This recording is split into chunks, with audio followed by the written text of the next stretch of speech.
Hello, I'm going to filter beer for the first time. And I'm going to talk about Northern Brewer for a second because that's where I got the filter kit. And I'm also going to talk about Nike and Star Wars and Dirt Devil Vacuum Company. And I'm going to start with Nike. Now, a lot of people think that Nike is a shoe company. And when I was a kid, during the 70s, they were a shoe company. And they made really good shoes. And they made quite a name for themselves. And their Nike swoop became kind of fetishized, as well as the term Nike, in the sense that it really stood for quality. But what that did was it allowed Nike to market their products, even products that they could lower the quality a little bit and put that Nike swoop on it and sell them for a premium price. And the quality of the shoes just kept going down, down, down, down, down, until today, when you go buy shoes that say Nike on them, chances are they aren't any better than some no-name brand that you find at some Payless shoe store or wherever, that you pay maybe a third as much for. But you pay a premium for that Nike swoop. And that's because Nike became a marketing company. They are all about finding a product to market under their own name, and so they market the shoes, and they put that swoop on it, you pay extra, and then they sell t-shirts, they have that swoop, and they say Nike, and you pay extra, and they sell coffee mugs that have the swoop on it, and you pay for a coffee mug that has a swoop on it, and it's just, right, they are a company that are just looking for a way to extract your money from you, as opposed to a company that is in the business of making really great shoes. Now, this kind of ties into Star Wars as well, because when I was a kid, 70s again, and the original Star Wars movies came out. In fact, those might have been around 1980. Whatever, look them up. It was, Star Wars and The Empire Strikes Back, those two. Those were genuine movies that people put their heart and soul into in order to make good movies. And, they're not the greatest drama or anything, but, they really opened up a franchise for Star Wars. And people wanted more. And what they learned after those first two movies is that they could sell little action figures. They could sell a little Luke Skywalker and a Millennium Falcon and an X-Wing fighter.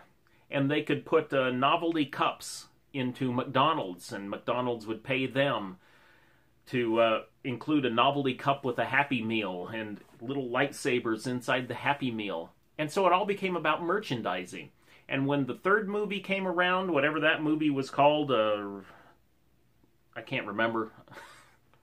I should remember this stuff. But the one with those stupid little bears in it, the movie was not so much intended to be a movie as it was to be an advertisement for all the products they were merchandising. That's what Star Wars became, and it's why that movie was geared so much more towards children with the little bears that made their little squeaky noise. It was all about getting parents to buy Star Wars stuff for kids at Christmas, and it was all about, the little kids. Who's going to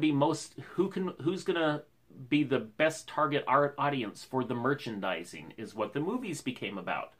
And that's why, when the prequels came out many, many years later, they had Jar Jar Binks. And they made these movies that George Lucas, in an interview, he said, people won't admit it, but, these movies are really for kids, right? Well, the first two weren't just for kids. They were for general audiences. It just became for kids because of the merchandising. They became a marketing company, and the movies became just the advertisement for the things that they were marketing. Now, the Dirt Devil Vacuum Company, this is one that they made the really, really good handheld vacuum, and it was really expensive. Much better than a Dustbuster or anything like that. And it got a reputation. And then they sold out to a larger company. And the larger company immediately started making the products cheaper. But because they had the Dirt Devil logo on them, they sold really, really well. And the new company was making oodles and doodles of money, and they kept cheapening the quality. And now, if you go, I used to work at a Home Depot, and somebody came in and they were looking at, it's basically the same as a Dust Buster, but it says Dirt Devil on it. And somebody was asking me about it, and it was $14.95 because it was on sale. It was around Christmas time. And I said that I had bought one a few weeks earlier. And I then said that I also went to a really good hamburger place. It's called Crown Burger, near where I live. And I told them that I had got the Crown Burger combo and a piece of baklava, and it cost the same thing. So I said that the Dirt Devil vacuum cleaner that they were looking at cost the same as my lunch, and that's what it was worth. And mine stopped working not too long after that, and I just threw it away. I mean, it's not like Dirt Devil used to be. But the point of that one is, the entire point of starting a business is to sell it. It's not to just have a business so that I can be on my own and not have a boss. I mean, a lot of people think that, but I went into a seminar that was given on becoming an entrepreneur. It was kind of a pricey seminar, but what the guy said was that the whole point of starting a business is to make it successful and then to sell it, and that you should never go into a business that has anything to do with anything you're interested in. So, for instance, if you are interested in home brewing, you might want to open a pet shop because you don't know anything about pets and you don't care, and maybe the best thing about animals, in your opinion, is having them cooked and on a plate. If so, then open a pet store, because then you won't be working in the business. You will be working on the business, making it successful so that you can sell it. On the other hand, if you just love animals and you love pets, well, then maybe you should open a homebrew store. Hopefully you don't even drink beer if you're going to open a homebrew store, because then you won't be working in the business as a technician. Instead, you'll be working on the business, and you'll be hiring technicians to work in the business. He said that technicians who start businesses of their own, they tend to fail because business isn't their specialty. Homebrewing is their specialty. Or business isn't their specialty. Pets are their specialty. And you need, if you're going to have a successful business, you need to have business be your specialty. And he said that technicians that do that are, rather than being entrepreneurs, they think they're entrepreneurs, but they're not. What they actually are is technicians having an entrepreneurial spasm. Which brings us to Northern Brewer. Northern Brewer is a company that is really, really, really good at separating you from your money, marketing their store and marketing their product. This is before the sale. And what they do, they still do this, but what they would always do, once you sign up on their site, once you have an account, they flood your email box. You are getting 5 or 6 emails per week, maybe more, saying, this is the special and it ends today. Hurry, you got to get it now. And they're good at getting you to go to the site to get whatever's on the special. And whatever's on special is usually a pretty good deal compared to their normal price, but that gets you to their site. And then you decide to buy it. But then you have to pay all this shipping. But they have a flat rate shipping, which is $7.99 currently. And it's called I Can Wait shipping. And boy, you wait. It's like 2 weeks before it gets to you. At least where I live, it's about 2 weeks before it gets to me. But for $7.99, you pretty much buy everything you want, and you get it shipped for $7.99. But what does that do? You go there to buy the one thing that's on sale, but then you're going to pay this flat rate $7.99 shipping? So you start filling up your cart. This is how they separate you from their money, and they're really good at doing that. They made a really good business by being good at marketing.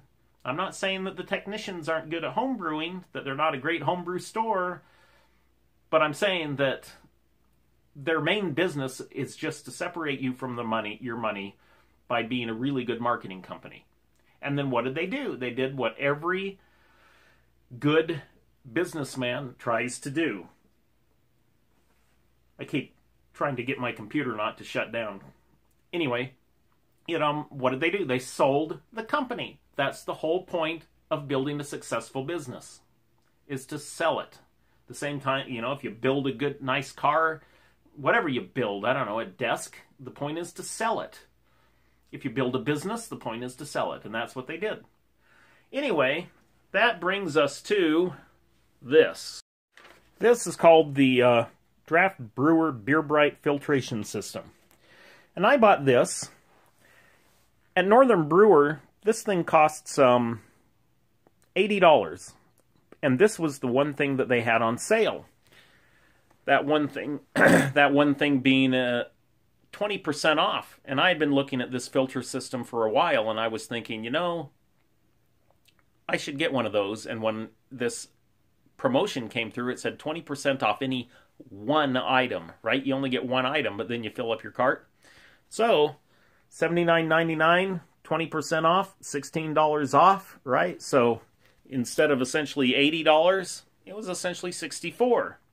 But I went to Amazon and I priced everything to see what it would cost to get all these things.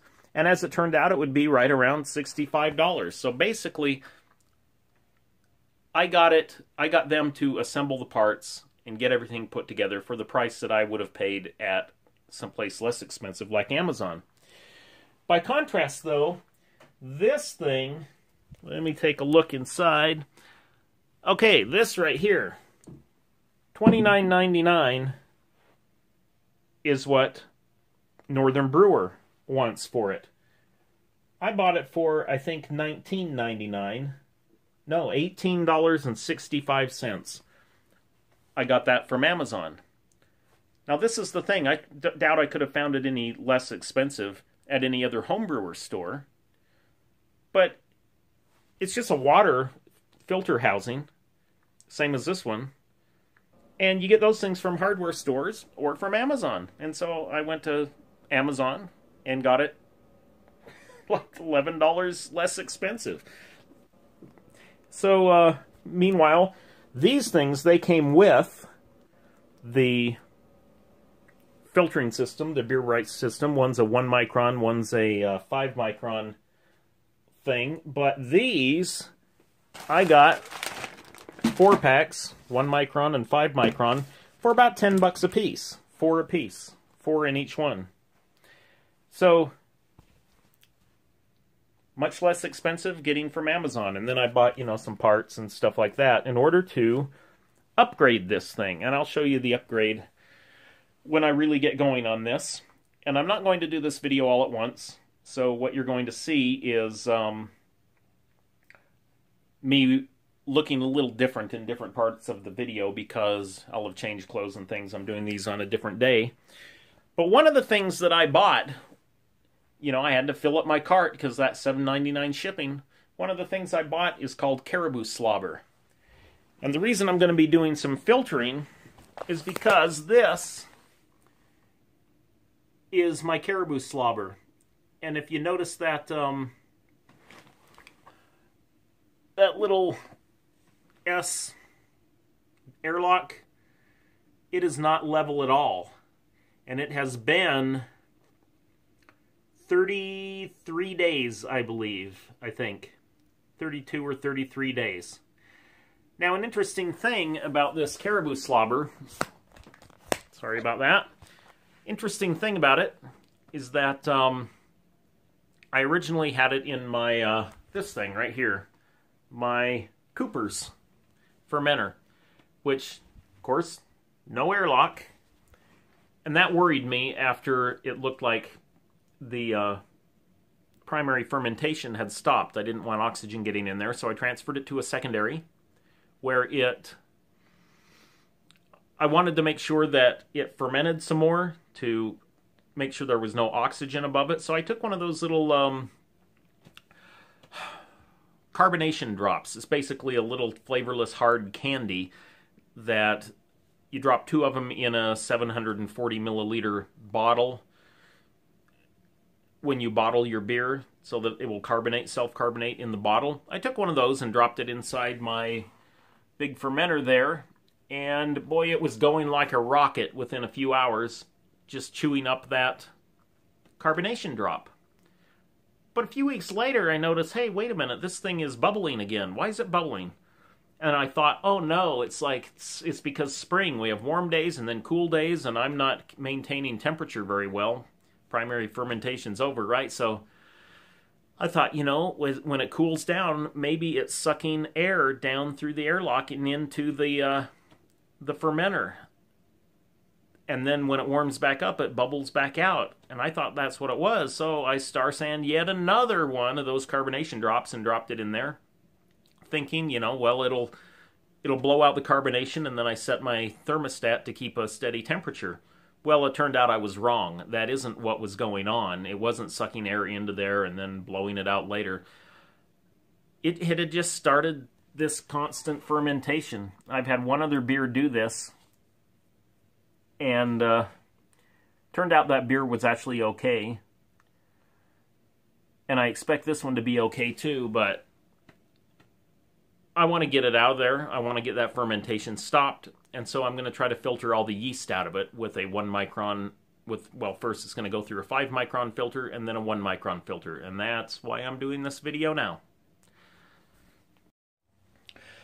Okay, so now let's take a look at the Beerbrite filtering system. And that is not the Beerbrite filtering system. This is the Beerbrite filtering system right here. And I've got it all put together. Not much to do. All I had to do is screw these two ends in right there. And of course you have to choose a filter to put in there. There's a 5 micron and a 1 micron filter. And then I just barely noticed as I put it together. If you're anything like me, you're thinking, why did they give me such long tubes? Holy cow. And then at the end of these tubes are liquid side connectors, and there's 2 of them. The reason why is because you hook one to the liquid side of one keg and one to the liquid side of another keg. And one of those kegs you have filled with your beer from your fermenter, and then you'll hook onto the air side of that keg your CO2, which will push the beer out of that keg, through one of these tubes, through the filter, out the other tube, and into the other keg. You do that with the 5 micron filter first, then you take the 5 micron filter out, you put the 1 micron filter in, you turn the thing around, and you push the beer out of the keg that it's in now, back into the keg that it was originally in. Now that seems like one heck. Look how long those tubes are, holy cow. That seems like one heck of a pain in the asterisk to me, which is why I bought this other filter housing and some other equipment. I'll show you that now. So this is my whole system right here, all put together so that I have it going through the beer will go through the 5 micron, through here, I'll explain this gauge in a minute, and then through the 1 micron.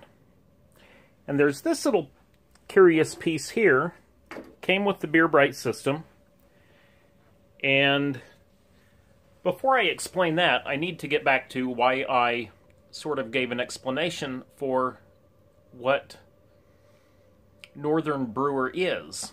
That they're a marketing company, not a beer company.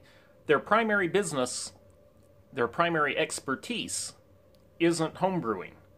Their primary expertise is separating you from your money. Their expertise is getting you to take your money and give it to them. Now, the reason that's important is because if you go to their webpage to buy this Beerbrite system, and you look in the comments, you'll see in the comments they ask the question, somebody asked the question, can you use the filter over and over again, or do you have to throw it away after every batch? Right? Just the disposable part, the 5 micron and the 1 micron thing. And someone answers and says you really should throw it away and use a new one every time. Well, why would they say that?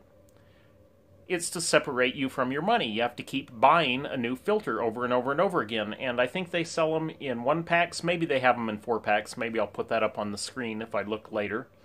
It seems like their 1-pack is $3.99 or something. Whereas if you buy the 4-packs from Amazon, they're about $10 a piece for the 4-pack. So you get $2.50 a piece for each particular filter. Now the reason I bring that up now is because this the whole point of this is you take off the connector on the outside, right here, the out, as opposed to the in, and you hook this up where the liquid connector goes. Then you hook this up to your sink, just like you would hook up a wort chiller. Crank up the water, and you backflow through the filter. You backwash the filter so that you can use it over and over and over again. And when you think about it, you know, the water, when you put these under your sink, you know, a lot of people, that's kind of like what they're for, like for refrigerators or things like that, but you put those under your sink so that you can filter the water. I don't know if you've ever done this. Try turning off the water to your house if you live in a house. Drain all your pipes, particularly if you live in an older house, say something that was built in 1980, and drain all your pipes, then turn the water back on to the, you know, not at your faucets, but the water back on to your house, and then open one of your faucets and wait for the water to psh through, and when it comes out, it'll be all brown. I mean, it'll actually look like diarrhea or something, but what it is rust. And that's the whole point of these filters here, is you get if you're going to use it for drinking water, you get a separate tap next to your kitchen faucet, and you have one of those filters out the rust and anything else that might be in the water, right? But thousands of gallons possibly go through before you change a filter, and obviously they don't have as much stuff to filter out as beer. But yeah, you can use these filters over and over again and just keep back flushing them with this thing. Now let's start at the beginning. I have just cleaned my tap. I use a little hand soap for that, antibacterial hand soap. And I also like to spray out with Star San just around in here. Now at present, this keg is filled with about a gallon of one-step mixture, which I use to clean it. And it's been sitting in there a few days. Every once in a while I go by and I shake it up. And I also took that one step and I put it through the lines of my kegerator to clean the kegerator's lines. Now this is the keg that is going to eventually have the beer in it. So I've put about a gallon of Star San solution in here, and I've used some petroleum food grade lube, or keg lube. It's not marketed as keg lube. I didn't want to pay extra to have the word keg on it. And got that all nice and sealed. Oop! I forgot something. I'm gonna have to take that off and put this in. This is one of those things you use to keep track of how much beer is in your keg. Let me show you that as long as I'm doing this. Right over here, inside this keg is one of these. Floats on top of the beer. It's got a little magnet, and you attract that magnet to the side of the keg, and then you put a little ball on the other side, and then you just watch the height of that ball. You know how much beer is in your keg. So now I got to take this off and put this little ball back in there. Now my lines are filled with that one-step solution to get them clean. But I've just hooked up this keg that's got the Star San in it, and I'm going to replace the one step with Star San by filling up this glass. Alright, now here we go. Let's start at this end. We've got my CO2 tank. We have my Cornelius keg, which is going to be the keg that has the beer in the end. And it also right now has a gallon of Star San in it. Notice there's some Star San in these lines already. That's because when I hooked it up, I had forgotten that it had some pressure in it from when I put Star San through the lines of the kegerator, and it pushed some Star San into this line and a little bit into there, but that's okay. So it'll go in here, fill up the outside, filter through into the center of the filter, come out here, go past here into here, the same thing. Hopefully I got these right, and the 5 micron is in there and the 1 micron is in there. I think I do, but it's the kind of thing you can't double check because you can't tell them apart. And then I have the lines going down over to this keg over here. This keg doesn't have the rubber handles, it's just got the metal handle. This keg, if this was chemistry, you would call it a catalyst. It's sort of used in the reaction, but it's not one of the final products. It doesn't get broken down, whatever, so it's just going to hold the star san after getting the star san out of that keg. So not only have I not lubed up the seal around this one, I could just take the lid off, but I'm not going to. But I have lifted this up and turned it so that it's sitting there and so that that valve is always open. So let's just go ahead, hook this up, and we'll start putting star san through it. And you can see the flowing just from the original 3 pounds of pressure that was in the that I put through the kegerator. Look at it go. So it's filled up here. Well, it's filled up the outside of this one. Oh, now it's starting to spill over into there. This is all just the original, that 3 pounds. I still haven't, this is still off. And it's filling up through there. Gosh, maybe you don't even need one of these tanks. Bubbling through. It's filled up the outside, but it still has not started going down into the other keg yet. But it's sure flowing. No leaks so far. And it finally started going down here where it's making it into the keg. It's about a gallon of star san. And I'm going to start giving it a little more pressure. I think it just emptied out of the first keg. Notice it's going down, down, down, down, down.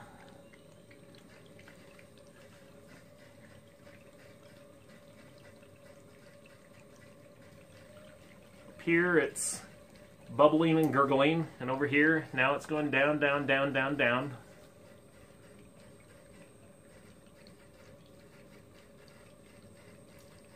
It's under some pressure from my CO2 tank. There goes the star san. It's just bubbling and gurgling. See if I can make sure it's out of there.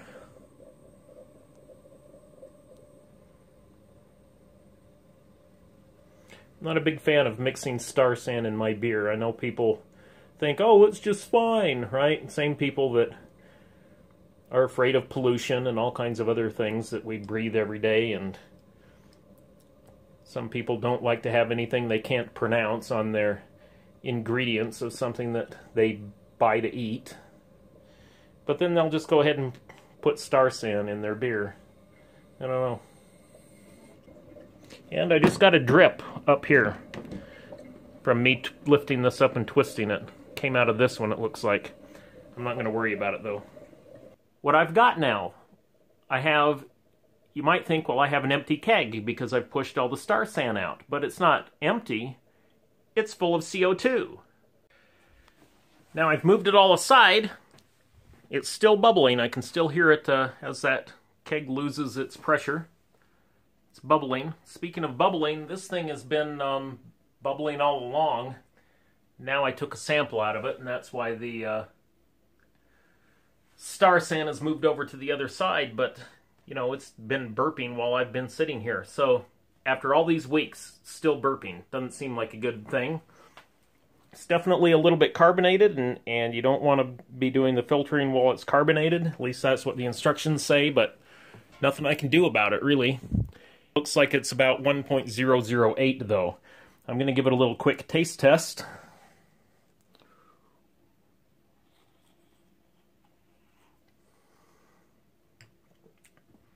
Just tastes like warm beer. So it's in good shape. Now I have to transfer it to this keg. Gonna have to empty the Star San out, and here we go. Got all I can out of there. Got 5 740 milliliter bottles. Plus, I don't know, it's maybe a quart shy of 5 gallons, and I really drained it dry. Got a little bit of that yeast in there, I don't know, maybe half a teaspoon, but do we care? No, because we're filtering it. Now let's remind ourselves of everything that's going on. This keg is still full of CO2. And it's essentially under no pressure because I pulled on the top. I've got it hooked up. It's now hooked up to the out of the last filter. This keg here is clear full of beer. Well, maybe a quart short. And there was a leak right about here. I don't know if it was from this side of the connection or from this side, so I've pretty much just left it alone. I'm not too worried about it. I'm going to turn this way down. Going to turn this part here. Whoops. Turn this on. Turn this on. And then I'm going to turn this up until it says 10 pounds.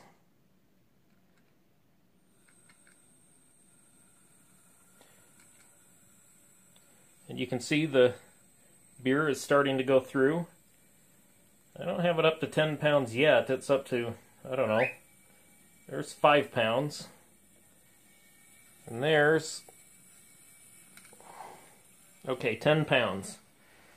It's made it through the first, well, it's into the first filter. Over here, no pressure yet. It's made it through the first filter into the second. With any luck, I have the filters in the right sequence. Notice how foamy it is. It's just pushing foam through.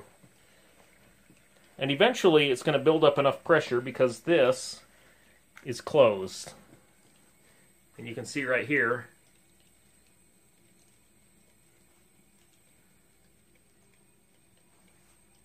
it's building up. Okay, here's something I wasn't able to get on video because I only have so many hands. But I picked both of these up, and then I turned them sideways like this, and then put this one higher than the other in order to get all of the air, all of the gas out of the top of this, and now it's pumping through pure beer, right? And I guess I'm gonna assume there's still some oxygen in this tank and go ahead and purge it. Oh, and when I did that, look what it did. It caused all this carbonation to show up over here. And yes, this has dripped a few little drips here, you can kind of see. But I think that has a little bit more to do with the fact that I'm picking it up and maybe twisting it and bending it a little bit than with anything else. And I am getting pretty darn close to pure beer here. Still says about 10 pounds over here. I guess I have it a little high. Let me turn it down. Over here, so there's 10 pounds on this side, and in between there's only, I don't know, 7.5 pounds. Then over here, who knows, it's building up pressure as it goes. Well, this has been a whole lot easier than I expected so far. I mean, with just 10 pounds of pressure per square inch on this side, it is having no problem pushing the beer through. I assume I have these right. I have the 5 micron in here and the 1 micron in here. Which means, what does this looks like? Now it's just a little less than 7 pounds of pressure per square inch on this side, it says. And it's going into there just fine. I purged this once more, and it felt like there was not much more room at the top of the beer. And this, I mean, I'm lifting, oh, there it's gone. And there it goes. There goes that one.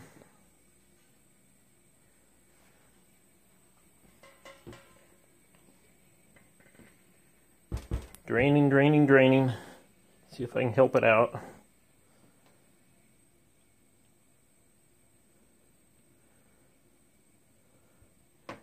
Okay, it stopped. Not good. This is building up to almost 10 pounds of pressure.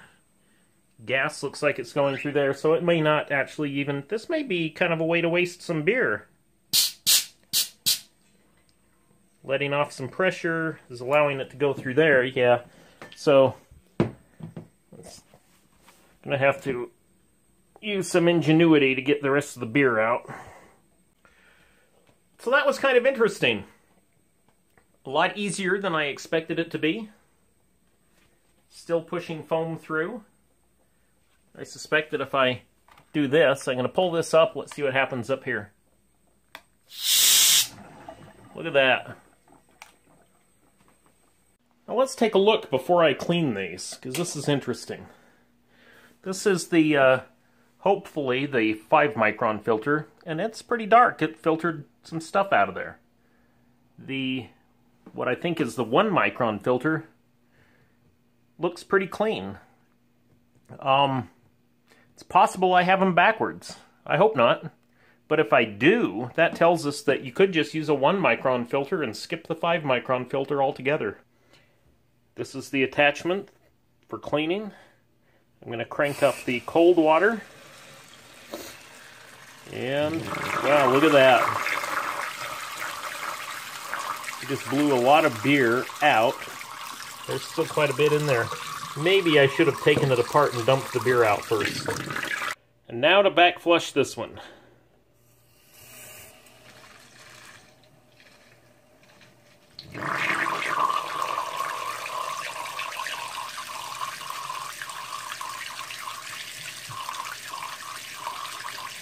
Looks like it rinses, I wouldn't say terribly clean, but a lot cleaner than it was before I back flushed. Well, plenty of brown left in there. And in this other one, there is also a little brown at the top. So what I'm going to do is make a nice little one-step solution. I'm going to fill those up, let them soak overnight. Then I'll dump out the one-step solution, and I'll soak the hoses and all that in one-step solution too. So that's it for my first experience with filtering beer.